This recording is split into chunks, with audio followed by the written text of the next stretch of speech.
Hi, thank you so much for joining us for this EIPA Skills Development mini lesson on verb directionality.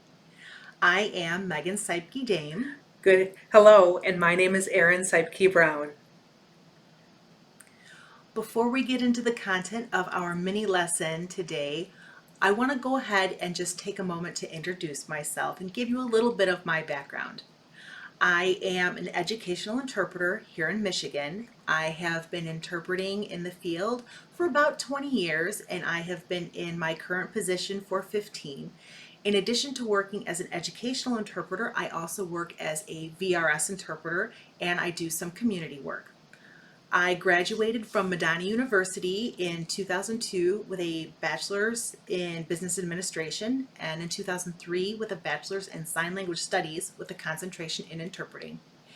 In addition to the degrees, I am a student myself. I am currently pursuing a master's in interpreting studies with a teaching track at Western Oregon University.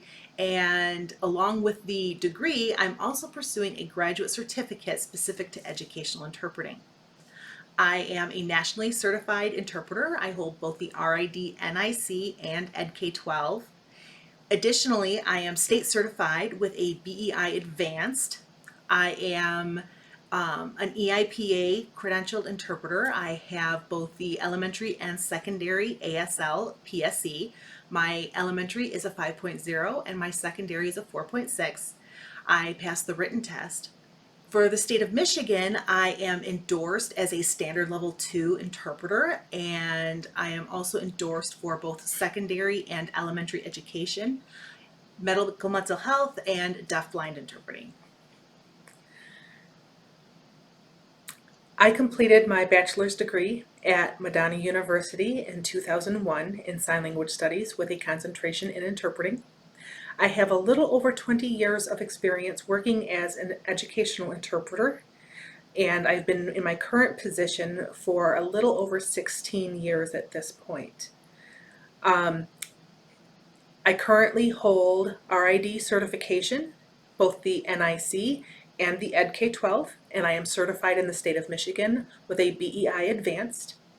I've completed both my elementary and secondary EIPA assessments. Both of my tests were taken with a PSE, and I have a 4.5 on my elementary and a 4.4 on my secondary. Like Megan, I too have endorsements in the state of Michigan for working in elementary and secondary educational settings, in addition to holding a medical mental health endorsement and an endorsement for working with people who are deafblind. My certifications in the state of Michigan qualify me as a standard level 2 interpreter. Now that we've introduced ourselves, we'd like to take a moment. We do ask that you don't share the content of this workshop or the PowerPoint with those who have not taken this mini lesson. As we start talking about verb directionality, it's important to understand where that skill set falls when we look at EIPA assessment. The EIPA is a diagnostic skills assessment that was developed and is administered by Boys Town National Research Hospital. While there is currently no certification test specific to interpreting for children or interpreting in educational settings, we do have the EIPA. It's the Educational Interpreter Performance Assessment. As I stated, this is a diagnostic skills assessment. It is not a certification test, but it is the best instrument that we currently have for assessing an interpreter's ability to meet the developmental needs of deaf and hard of hearing students in K-12 settings. At this time, there are many states that recognize the need for implementing, improving, and increasing standards for interpreters who are choosing to work in K-12 educational settings.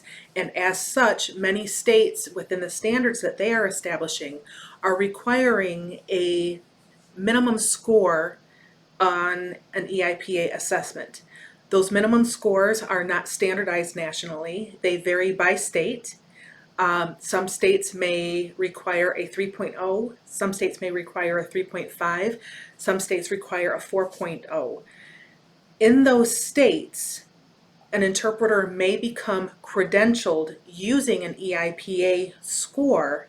However, it is important to note that being credentialed using an EIPA score is not the same as being EIPA certified, as the test itself is not a certification. Correct. Now, the EIPA itself has a couple of different components. There is a written test. The written test is assessing an interpreter's knowledge base in areas such as child development, language development, cognitive development, social emotional development. Those skill sets that somebody working in an educational setting should have because that person is working with children. There's also the performance assessment itself, which is evaluating an interpreter's signing skills. There are two different levels for the test. There is an elementary test and there is a secondary test. Additionally, there are different modalities, language modalities that are assessed. You can assess your ASL skills, you can assess your PSE skills, and you can assess your MCE, your manually coded English skills. Regardless which modality you choose, there is going to be a defined set of skills and sub-skills that you'll be evaluated on. If we look at the EIPA report, it is divided into 4 content areas called Romans. Roman 1 is looking at your interpreter product when you're working from voice to sign. So that would be from English to either ASL, PSE, or MCE. Roman 2's interpreter product is looking at your skills working from the signed language to English. Roman 3 is looking at your vocabulary, and Roman 4 is looking at overall factors. Going back to Roman 1, if we look at the skill which they label use of signing space, there are a couple of specific subskills, G and H, where we start seeing things like verb directionality pop up. G is specifically the use of verb directionality and the pronominal system. H is comparison and contrast, sequence, cause and effect. If we then look at the skill interpreter performance, subskill J is looking at whether or not your interpreted product is following the grammar of ASL or PSE. When we then look next to Roman 3, which is vocabulary, we look at the skill of signs. Subskill D specifically evaluates whether or not the vocabulary that you are using is consistent with the sign language or system chosen for testing. This could mean the difference between using an ASL sign or an initialized sign that is generally accepted as being part of the signing system. It could mean, if you're using an MCE test, that you are including words, signs that are created to represent articles and other parts of English that does not typically present in ASL. From there, if we move on to looking at Roman 4, which is overall factors, we're going to look at the skill of message processing and also of message clarity. As Megan mentioned earlier, overall factors is an overall general picture of your entire interpreting product. It's important to note that the skills that have been evaluated in Roman 1, Roman 2, and Roman 3 will also be evaluated in Roman 4 because all of those skills form the basis for creating your entire product, which is then looked at holistically within overall factors. The subskill under message processing of A, appropriate eye contact and movement, is one that does look at verb directionality and the pronominal system. If you'll notice, on the slide, it says appropriate eye contact and movement with a small note underneath it that says part of following eye movement. That is when we're taking a look at how we're using our eye gaze and are we looking at the place that it needs to be. Looking at the next skill, message clarity, subskill F takes a look at follows the principles of discourse mapping. Discourse mapping is one of the most difficult skills to assess and one of the most difficult skills to improve. The reason for this is that literally every other skill that we are being evaluated on is foundational to our ability to map the discourse. If we take a look at any EIPA skills report, almost every time the lowest score that an interpreter will see on their entire report will fall under the subskill of discourse mapping. Correct. As we move through our mini lesson, we are going to look at some of the various components that all tie into the skill set of verb directionality, because there are going to be building blocks that help an interpreter support this skill. We have structured this mini lesson and we firmly believe that interpreters benefit from a deliberate practice model. A deliberate practice model is a pedagogy in which skills are isolated down to their most simple basic form and practiced and honed and slowly built upon in order to improve that specific skill. So when we're looking at verb directionality, it's not enough to say, well, I have to improve my verb directionality. But what does that mean? What are the specific components that support that subskill? It's helpful sometimes to consider a deliberate practice model as looking at approaching our work from the viewpoint and understanding of being a beginner. If we think back to the start of our educational journeys in becoming interpreters, the majority of us began from a place of needing to learn ASL and then also needing to learn how to interpret. If we remember where we were when we first started learning ASL, everything was new to us and we had to begin at the very basic foundational level of every component of what it is that we do. And that's the goal of what we're trying to get back to in our deliberate practice.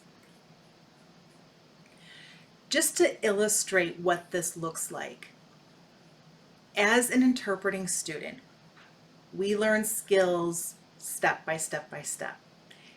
If you think about when you learned about the skill in the grammatical feature of rhetorical questions,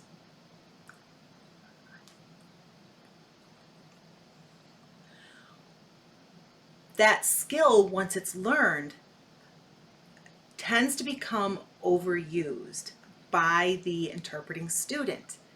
That overuse is the interpreter's way of ingraining that skill into practice.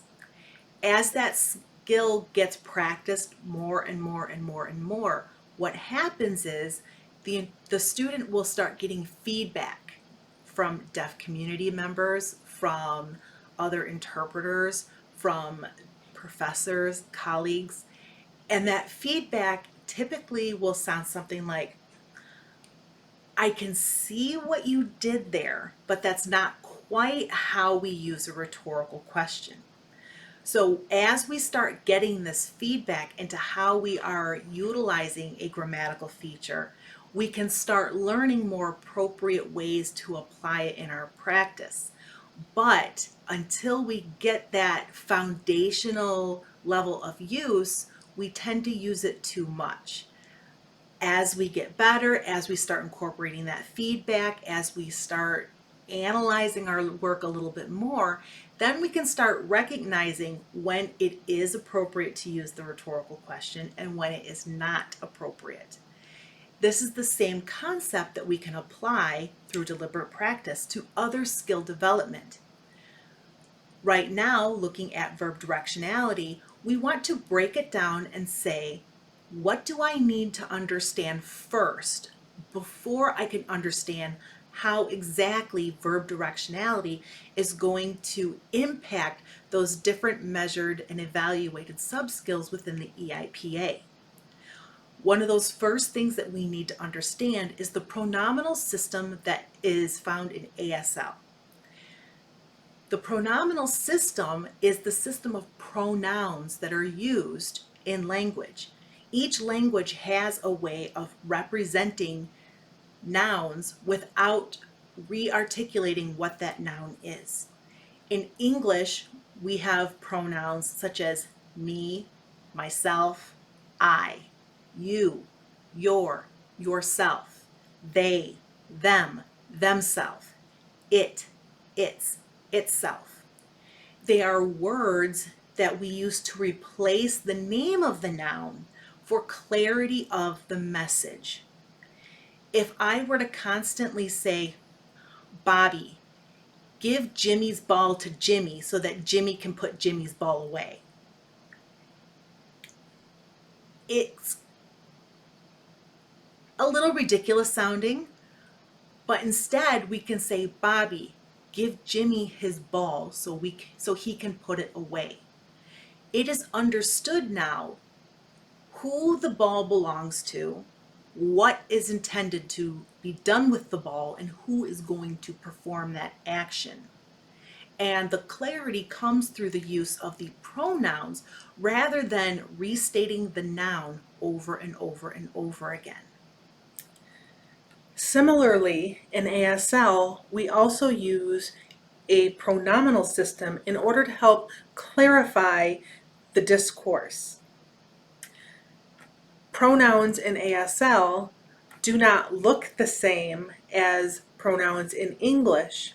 However, there is a definitive system of pronouns that we do utilize. In the system of ASL pronouns, we use specific hand shapes in order to indicate what the pronoun is and what its function is within the sentence. A singular pronoun in ASL uses an indexing hand shape. This hand shape can mean he, she, me, it, they. In using they, as we are talking about singular pronouns, it is important for us to remember that there are non-gendered pronouns that are being utilized in English. We have a responsibility as interpreters, though, to pay attention to the function and application of the English pronoun to recognize that a pronoun such as they is being used in a singular manner as opposed to a plural manner. It's important to recognize the function of the hand shapes in ASL that correlate with a singular, possessive, or other type of pronoun so that we are applying them appropriately. If we have somebody who is using a non-gendered pronoun such as they, it would be inappropriate for us in ASL to turn an indexed pronoun for they as a singular into a plural, meaning they. The next hand shape that we see in ASL for pronouns is a possessive hand shape, and that's a flat palm. My, your, his, hers. Again, as we're being cautious about how we are using this hand shape and understanding its function, it's again important for us to pay attention to how a word is being used in English and understanding its function. For example, we will sometimes hear somebody say, give the book to her. In that instance, the pronoun her means means to a specific person as a direct object, her. However, very frequently we see interpreters mistake hearing the English word her and understanding it to be possessive. And rather than signing or, they would use give it to her, such as this is a possessive hand shape. Now, another important note, in addition to the distinction in hand shape to the function of the pronoun, there is another important aspect. Remember, there are 5 parameters to assign. The hand shape is just one of them. If we add movement, the parameter of movement, to a singular or possessive pronoun, we can change the meaning so that it becomes plural. So it's a singular, is a plural pronoun. So rather than me, it can become them or they, meaning a group. So by using that movement, we're changing the number of individuals being referenced. Same with possessive. It can be mine or it can be theirs. Same hand shape, but that movement changes whether or not it's singular or plural. We can see this same thing happen when we look at reflexive pronouns. Myself, yourself, his self, himself, herself, themselves, ourselves. Same hand shape, same function, but the movement will actually change the meaning by incorporating a numerical value that is more than 1. A mistake that we sometimes see happen in using a reflexive hand shape is because we have somehow in our minds associated one word with one sign. If somebody says, for example, she's going to do it herself, for some reason we do see mistakes sometimes, and we're using this as self or like herself. And it's important that we understand the function of the hand shape and the sign in order to use it correctly to convey the intended meaning. The next pronoun that we see in ASL is using a Y hand shape. And this sign we often end up glossing as that one.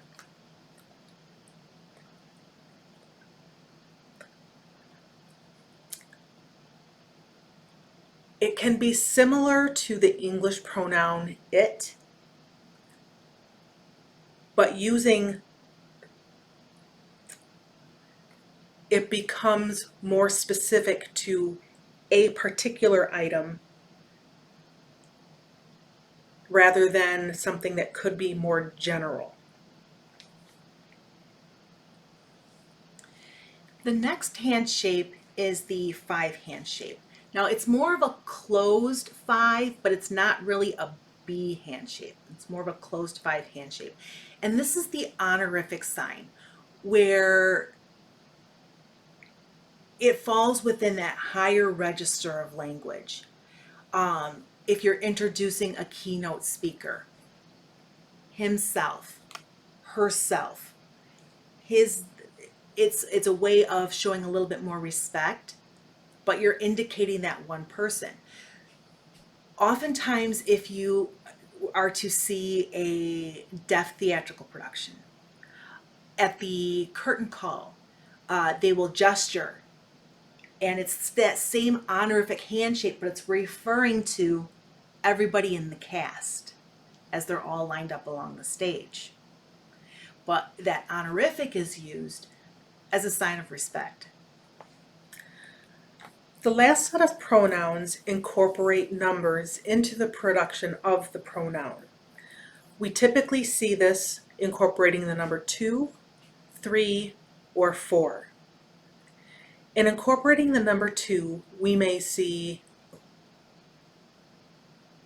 the two of them. the two of us. It indicates two specific people.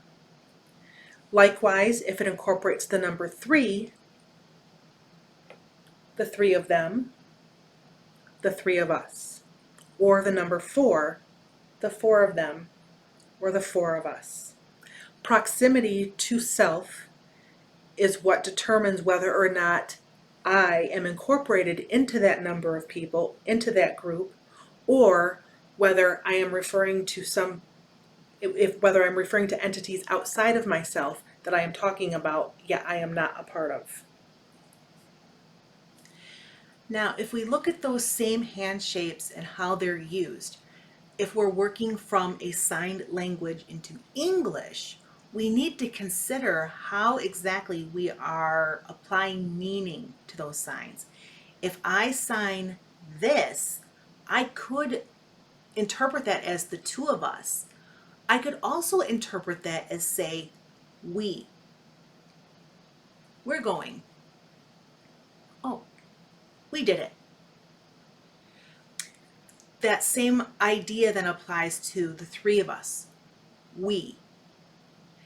We don't necessarily have to include the number within our interpretation, but it's that concept of it not being me alone, but being more than one person. Which also means then if we're talking about two other people outside of ourselves, we don't necessarily have to say the two of them. We could say they, them, but it's understood in doing this and incorporating that number into the sign that it is more than one person. Outside of the use of various hand shapes to indicate pronouns, there are other pronominal reference. We could use a head nod. One of the grammatical features of ASL is that use of space because it is a spatial visual language.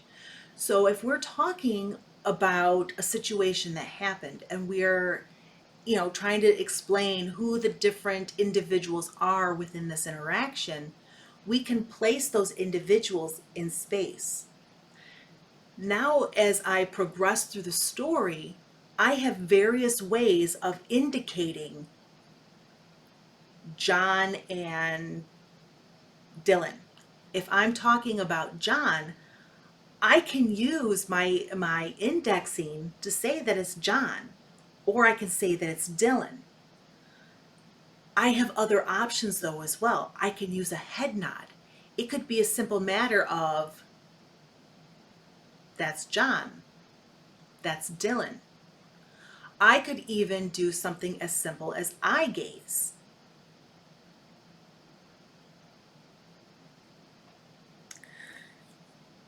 Because ASL is a visual spatial language, it is very rare that we end up using any particular part of the pronominal system in isolation. When we are indexing to talk about John, we wouldn't simply index at John. We would also gaze at John, and we may, in addition to gazing at John, nod at John. With that as well, you probably noticed that my eyebrows went up a little bit. We use facial movements as well. The incorporation of the indexing, the head nod, the eye gaze, and the facial movements all work together to indicate to our listener that we are in fact talking about John. Another pronominal reference strategy is to actually fingerspell an individual's name within the established referent location. That would mean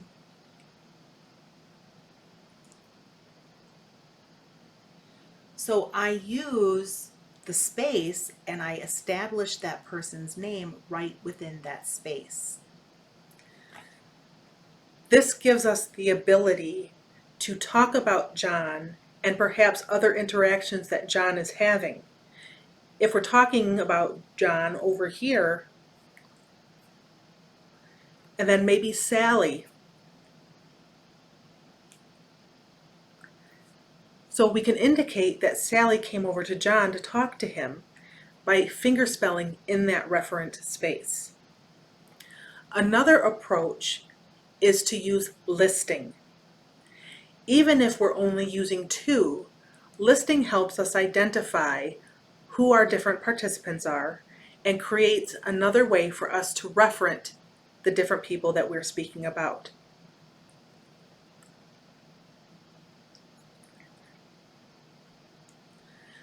Once we have established this list, we can fingerspell in this list.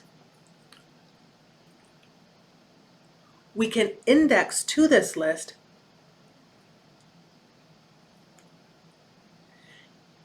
and we can use this to help clarify our discourse. Just to give a little bit of an example as far as using the listing function. If I were to describe, say, a family,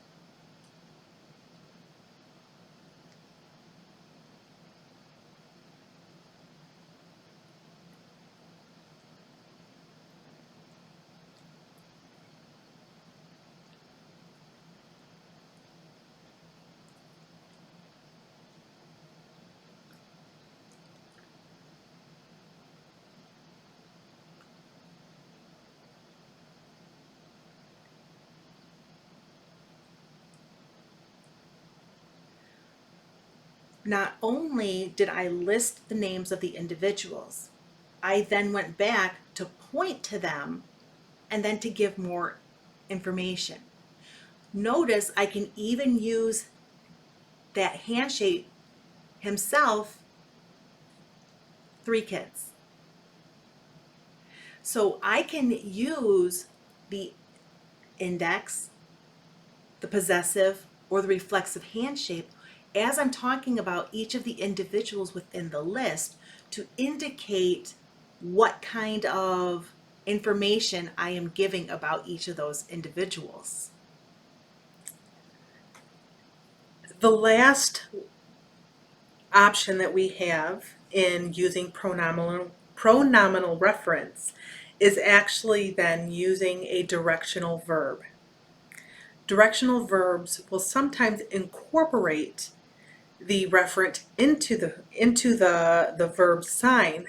However, what's most important to understand about a directional verb is that because it is indicating from start to finish what the relationship is between two entities and how they are interacting with each other, it eliminates the necessity to include additional signs for specific reference. Let's take a look at some examples.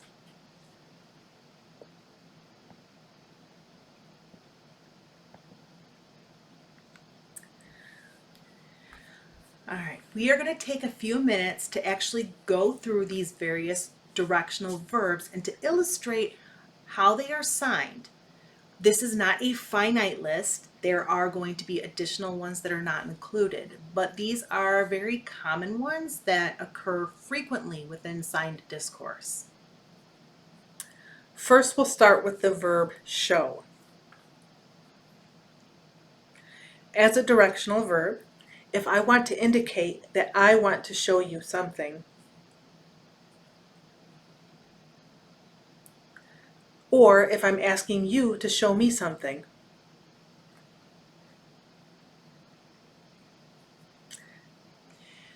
Because it incorporates that movement from the originator to the recipient, it would be redundant to sign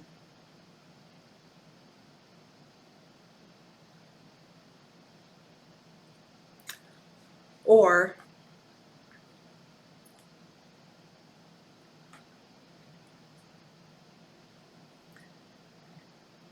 by starting the sign by myself, I'm indicating that I will show, and I'm ending where you are. So both my pronoun and your pronoun are incorporated into the production of that directional sign.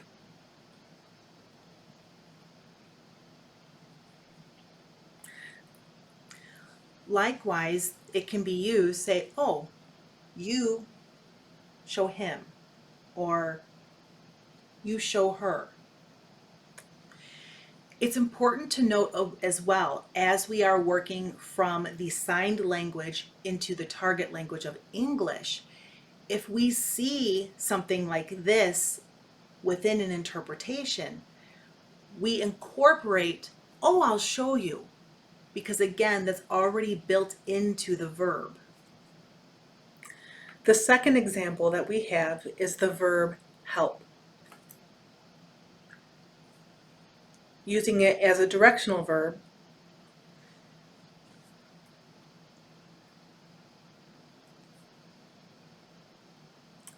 next we have answer.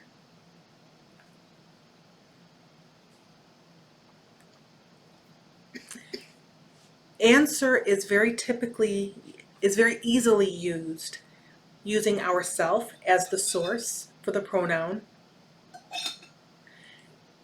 It becomes a little awkward sometimes trying to figure out how to incorporate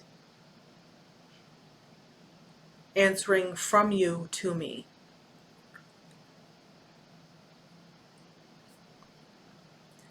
Next, we look at order. The signs for order and answer are very similar.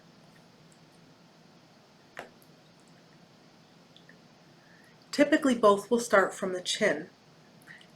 If I'm the one giving the order, and it goes out. If someone else is giving me the order, it'll go out with my hand, the parameter of palm orientation toward myself, and it'll come away from me to indicate where somebody else is, and then come back to me, meaning that the order was given to me. Respect.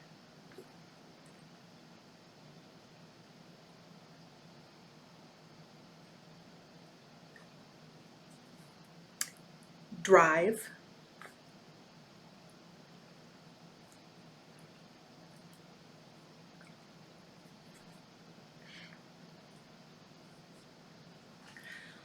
Copy. You can copy me. I can copy you. I can copy it from this to paste over here. Visit. I'm going to visit you. You're going to come and visit me. Oh, go visit her. Invite.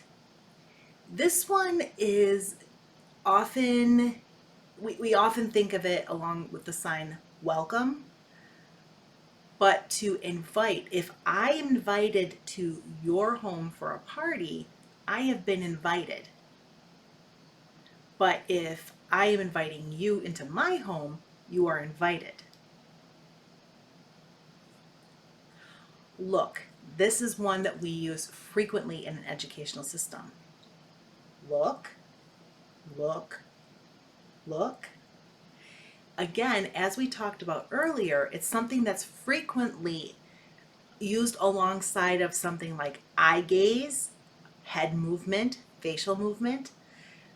I will use my eyes to mirror where I'm expecting the person to look.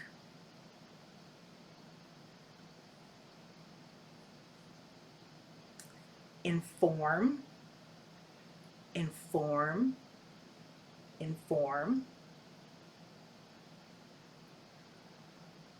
Meet you, meet me. Oh, they met. I can influence you. You could influence me. I could influence everybody. Walk. We can use this, but we can also use this. I can walk someplace. You can walk someplace. Give.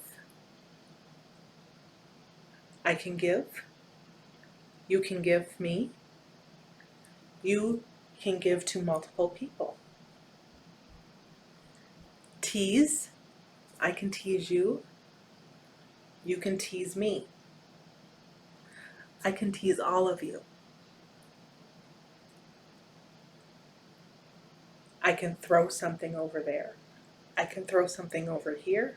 I can throw it back over my shoulder. Watch is very similar to look. I can watch here. I can watch my own paper. I can watch the stars. Fly,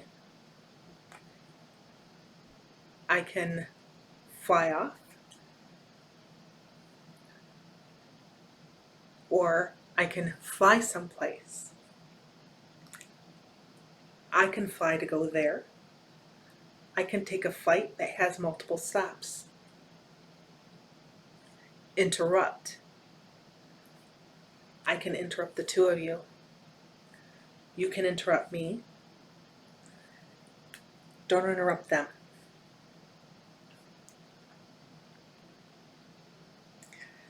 Bribe. I do not accept bribes, but that doesn't mean I won't bribe my kids. You can notice something here. I can notice something over there. I can call you. He can call me. She can call her. Likewise, I can call. I can be called.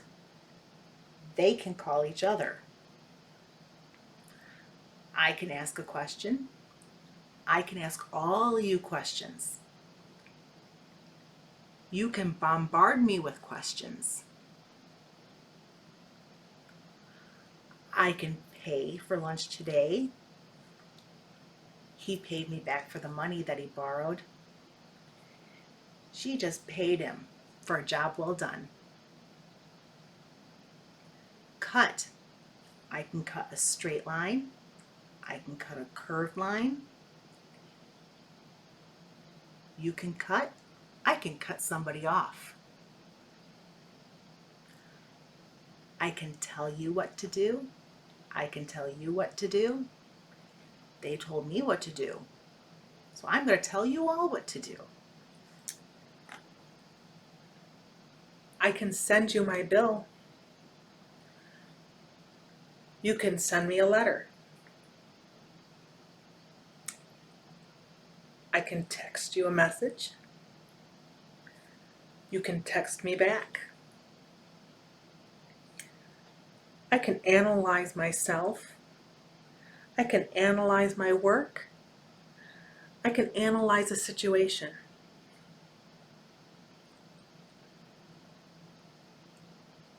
I can move something. I can move many things. I can ignore you. I can ignore this. You can ignore me. I can arrive to work. You can arrive to my house. They can arrive at school.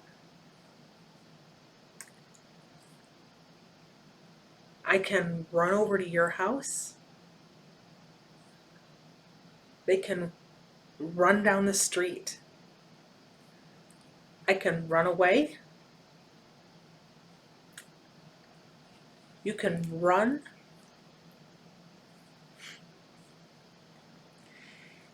These final three on the list are kind of two sides of the same coin. Come and go, bring and take, borrow and lend. I can go somewhere, but for that person, oh, I'm coming over to their house. The important part is, where is the message originating and who is doing the telling? Oh, she's going to come over to my house. Oh, Mom, I was invited to go over there. I'm going to bring a dish to pass, but when I'm done, I'm going to take the dish home. Can I borrow $10? Fine, I'll lend you $10.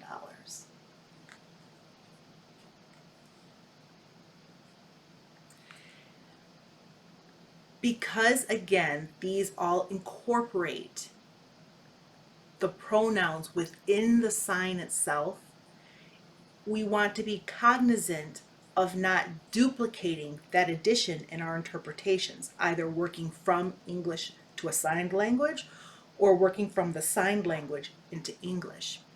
Remember, one of the skills that you are being assessed on within the EIPA is whether or not you are following the grammar of ASL or PSE. If I were to say, contact me, and then do this, it's like I'm saying, contact me, me. And that's not something that we would say in English. If we are taking an ASL or a PSE EIPA test, it would be most appropriate to sign contact me. If, however, we were taking the MCE test, it may be considered most appropriate to sign contact me. Which way you choose to convey that information is going to be very strongly dependent on which language or code you are choosing for your assessment basis. As we mentioned in the beginning, when we're looking at a deliberate practice model for skill development, we want to start with the foundational building blocks and then slowly build the complexity within our practice. We have now looked at the pronominal system and the different hand shapes and ways that we can incorporate those pronouns, and we have looked at verb directionality. Verbs that automatically incorporate the use of pronouns into the production of the sign itself. To make this practice a little bit more complex, we can start looking at sentences that incorporate verb directionality. If I were to say, you can show this to Jim and Nancy, but don't show it to Carl yet. What I'm going to do is I will read the sentence again, but I'm going to have Aaron interpret this with the target language being ASL. Are you ready, Aaron? I am. Okay. You can show this to Jim and Nancy, but don't show it to Carl yet.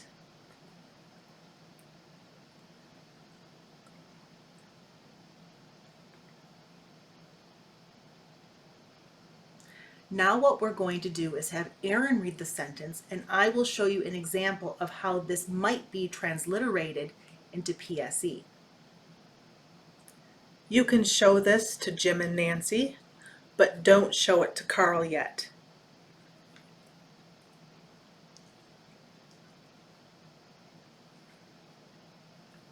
The next example that we have, help the students in Group A.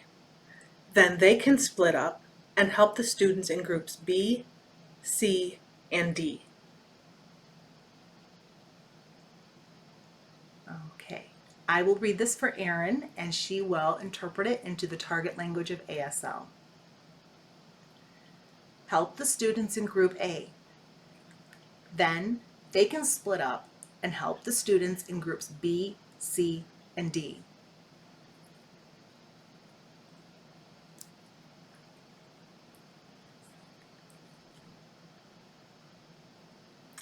Megan will now show you how you can, one way to transliterate this sentence.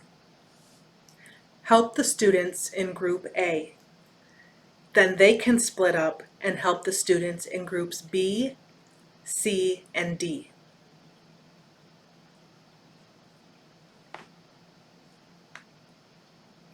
All right, the next sentence I'll read and Erin will interpret. For the classroom scavenger hunt, you're going to need to copy the information from from each station into your notebook.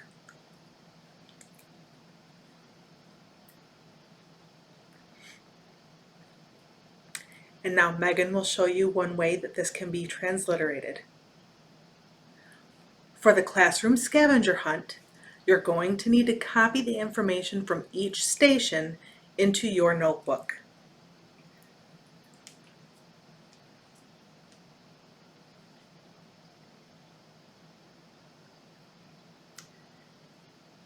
The point of student leadership is to create a watershed of influence among school-aged peers.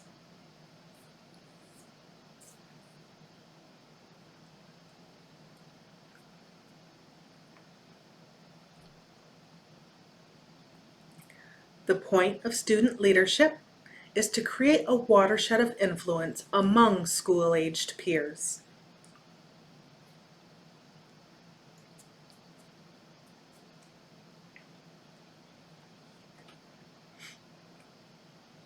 And our last sentence. We were unable to get a direct flight from Boston to Houston. Our flight leaves Boston at 2, but we'll have layovers in Detroit, Nashville, and Atlanta before we finally land in Houston at 11:30.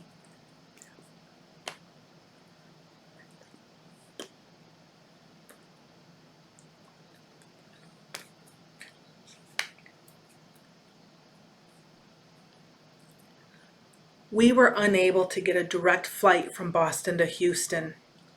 Our flight leaves Boston at 2 o'clock, but we'll have layovers in Detroit, Nashville, and Atlanta before we finally land in Houston at 11:30.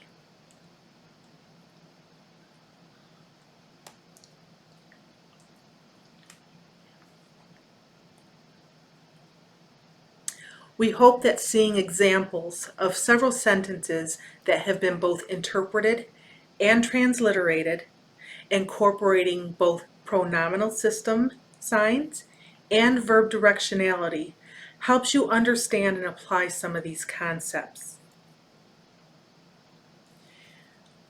One of the important aspects of deliberate practice when you incorporate it into your routine is that you are practicing using the same stimulus material over and over and over again. When we can work from something that is print, we're working from something that is concrete. We can revisit this material anytime we need to. Conversely, when we are interpreting in a classroom or in any other setting, we are working with language that is auditory. It's ephemeral. We hear it once and then it's gone. For the purposes of deliberate practice, though, we can make a recording of that auditory language, and that gives us something that's a little bit more concrete because we can listen to that recording over and over and over again. As you approach your deliberate practice in regard to verb directionality and the pronominal system, you've seen us illustrate the kind of practice that you can do working from a sentence. What we would advise is that you take a sentence at a time and analyze that sentence for the different parts of language that are visible. If we look at the sentence, you can show this to Jim and Nancy, but don't show it to Carl yet. We want to identify the directional verb, which is show. We see that the first part, it is being shown to 2 individuals. In the second part, it is being shown to 1 individual. So we have a couple of options as far as our discourse analysis goes. When we are showing it to Jim and Nancy, are Jim and Nancy looking at this item, whatever it is being shown, together? Or are we showing it to Jim and then showing it to Nancy, but we're not showing it to Carl yet? That's the kind of analysis that we need to do as interpreters to identify the goal of the source language. Helping students in group A, then they can split up and help the students in groups B, C, and D. So a person, a group of people are being instructed to help the students in one specific group, A. When they're done, that group can split up. Some of them go to group B, some of them go to group C, some of them go to group D. Or is the goal for them to help B, help C, help D? Either way, we see that there is a directional verb of help. Some people are giving help to this group. In turn, they will give help, give help, give help. That help now is not originating from me. And I was never going to be the one giving the help because somebody is being told, you help group A. Even though the you is not written in the sentence, it is implied.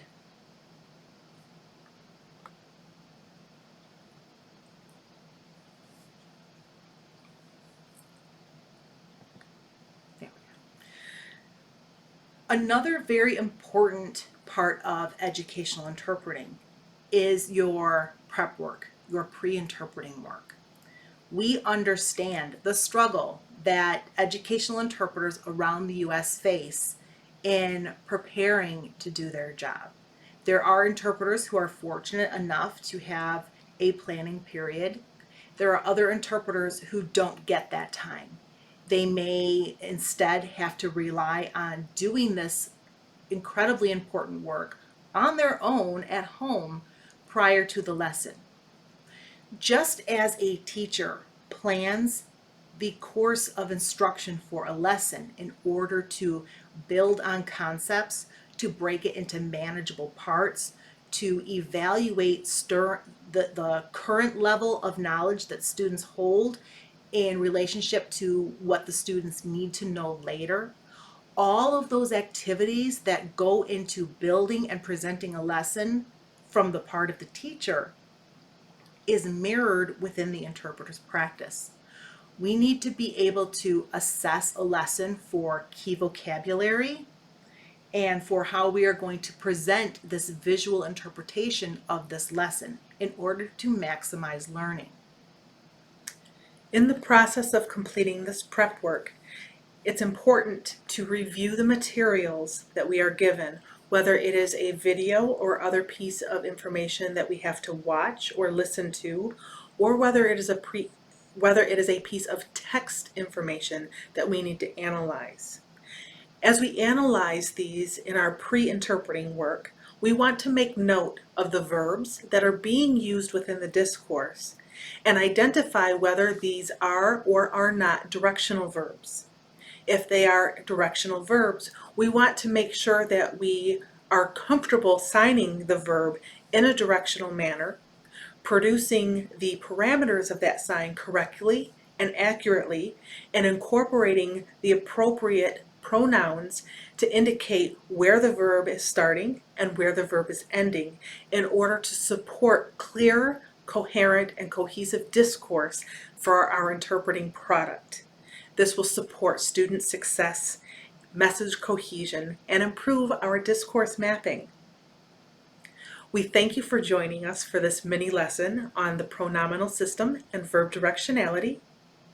If you have not yet received a copy of the PowerPoint slides that we have provided and shown you within this mini lesson, please do reach out to your professor because that has been provided for your benefit. At any time, please do feel free to utilize our email addresses, which are located on the first slide of the PowerPoint, and email us and contact us at any time. We do welcome your reaching out, asking questions, sharing with us what you liked, what you could use more clarification on, what you found supportive. Sometimes it will take us a little bit of time maybe to get back to you depending on what is going on. And right now, as Megan had stated, since we are both currently enrolled in a master's program, that could take a little bit longer. However, we will get back to you and we look forward to hearing from you. Thank you so much for joining us for this last hour.